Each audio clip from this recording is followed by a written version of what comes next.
Time now for Table Talk as we are joined by John Harper and Chris LoPresti. And Harp, you've covered a lot of baseball in your day, but how do you put in perspective what happened to the Yankees in that fifth inning? That's one of the toughest losses I've ever seen, especially considering the circumstances. It might be the toughest. I mean, they're cruising. Judge finally, as you said, finally has his moment. And you just, the whole Yankee team is feeding off that. No way they're losing that game, right? And then, oh my God, Judge takes his eye off it, and then the errors.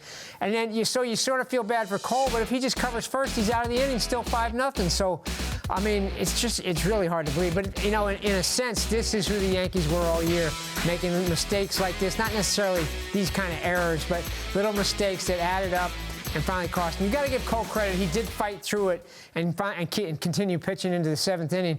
But still, I mean, man, I can't imagine a harder loss than that in, again, a elimination situation. They had everything going, everything right where they wanted. The buildings jump in. They're showing off the chip on the shoulder, the pizzazz. Everyone's feeling good. They're hitting balls out of the ballpark, and you're taking the way Cole's throwing the ball. Yeah. He's going to cruise right through this thing, and now you're going back to L.A., and all of a sudden that pressure is going to start to go back on the Dodgers, especially with their pitching situation. Harp, you hit the nail on the head. It's a microcosm of really the difference between these two teams and ultimately how the Dodgers got over the top, playing a crisper, cleaner brand of baseball. Yeah. That was under the microscope for the Yankees in that inning. It all fell apart, but that's really been the bugaboo for them, and I think the shortcoming all season long. And then in the eighth, Chris, the Dodgers did just enough to score 2 runs and take the lead. They weren't hitting rockets in that inning. No, and really, they didn't crush the ball all night long, really. Even in that fifth against Cole, where things kind of went south, it was a lot of soft contact, but catcher's interference, infield single on a broken bat. I mean, I guess the Tommy Kahnle changeup show had to kind of backfire at some point, but, he didn't have great command. And then Luke Weaver comes into the game, and I know it wasn't really that inning where he fully ran out of gas, but you could tell he was completely cooked and finished. I mean, to the point where he's losing track of how many times he throws over to first base. The velocity's down. I mean, it was a perfect storm for the Yankees. And, I mean, yes, the eighth inning ultimately is what gives the Dodgers the lead, but it's all about the fifth inning. Yeah, but you do see the Dodgers, they are such a professional hitting team. They don't chase much. And when they needed situational hitting, sacrifice flies, they got the sacrifice flies. Yeah. That's not necessarily easy to do in those situations, especially against a guy like Weaver. So you got to give them credit.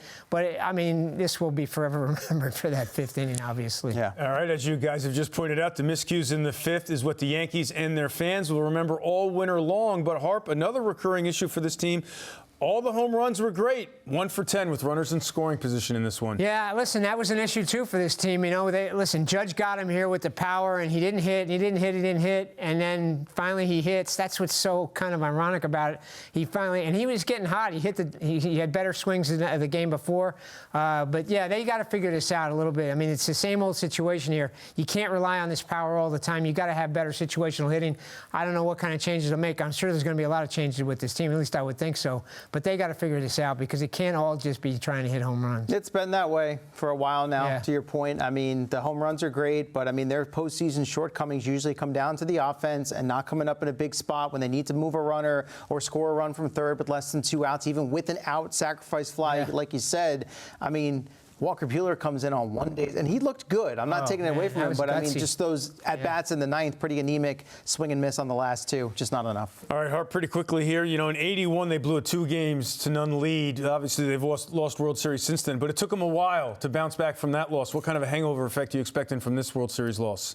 It's going to be tough because, look, these guys are absolutely at the edge of their prime, I think, in terms of Judge and Cole and Stanton, all these guys. So they're not getting any younger. They're going to have to find a way to bring in some new blood and find some ways to bring in guys from their own system. I think it's not going to be easy.